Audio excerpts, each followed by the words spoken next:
So we have talked about derivative of a function, and the derivative of a function is the slope of the tangent line. So let's say we have a function here, okay, and so this is y equals f of x, and what we mean by derivative, which is f prime, that means we're looking at the slope at every point. So imagine those tangent line touching. So if I'm using a different pen here, you'll see those tangent line at every point going this way. Okay? So our goal here is to figure out how to find the slope of those lines at every point of the graph. And according to our definition, this is the limit. This is the limit of f of x plus h minus f of x all over h as h approaches 0. And where we got this formula is from the slope of the secant line. And so imagine here's your point x f of x, and let's say this point here is h away, so this would be x plus h, the x coordinate, and that would be f of x plus h. So you could see the differences of the y over the differences of the x's, and that's how we got this formula. Okay? So let's try one example. Let's say f of x is 1 over x squared plus 1. So we want to find the derivative or the slope of the tangent line of this function at every point. So according to our definition here, it would be the limit of f of x plus h, so that would be 1 over x plus h squared plus 1 minus 1 over x squared plus 1 all over h as h approaches 0. And so the task now is to simplify this algebraically. And you can see that what we have is a complex fraction. It's a fraction of fractions. So how do we simplify it is to remove those fractions.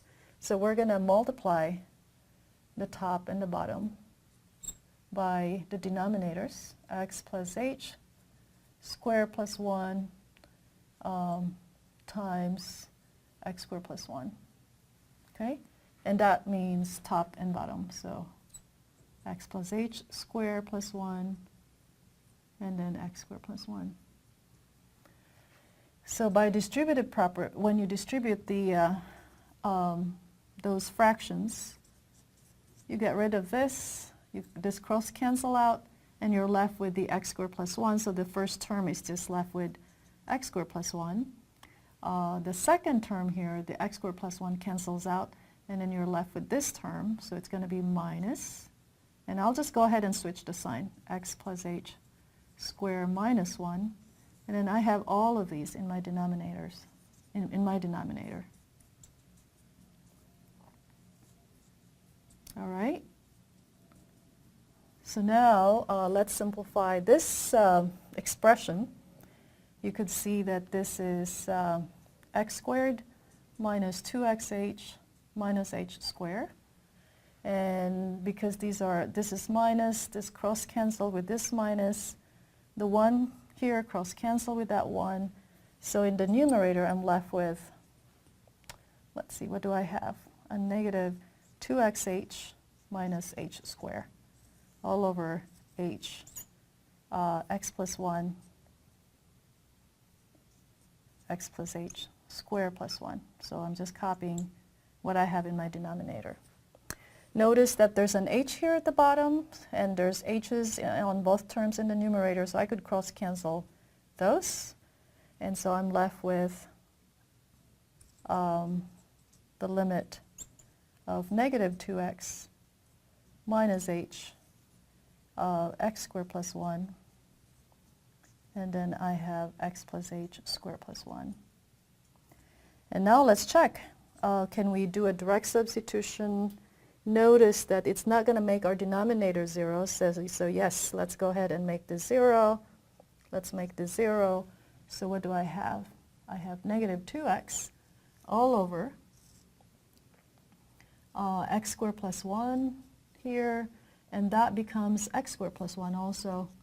So basically what I have is a negative 2x over x squared plus 1 squared. So what is this? This is a derivative function. It's a function by itself that represents the slope of the tangent line at every point of the graph.